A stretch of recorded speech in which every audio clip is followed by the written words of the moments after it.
எல்லாருக்குமே wish you happy Pongal. இது போகி அன்னைக்கு போட்ட கோலம்.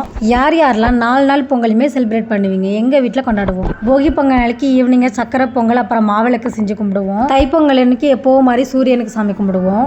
நெக்ஸ்ட் டேவே வர மாட்டு பொங்கலுக்கு எங்கள் வீட்டில் மாடு கிடையாது.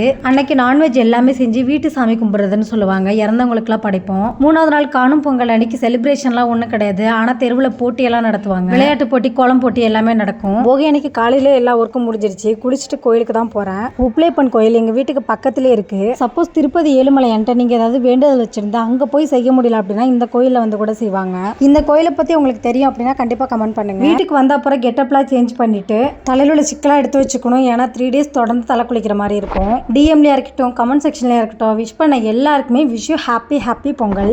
இப்போலாம் நிறைய பேர் பொங்கலா தீபாவளி அப்படின்னு செலிப்ரேட் பண்ணாமலே இருக்கிறத பார்க்குறேன். கொஞ்சம் உங்கள் மெச்சூரிட்டிலாம் ஒதுக்கி வச்சுட்டு ஃபுல்லாக இன்வால்மெண்ட் கொடுத்து இந்த செலிப்ரேஷன்லாம் செலிப்ரேட் பண்ணி பாருங்கள். உண்மையிலேயே ரொம்ப ஜாலியாக இருக்கும். 3 days பொங்கல் முடிஞ்சதுக்கப்புறம் ஞாயிற்றுக்கிழமை அன்னைக்கு நான் ஊர்லேருந்து கிளம்ப போகிறேன். நெக்ஸ்ட் ஒரு vlogல பார்க்கலாம். டாடா பாய்.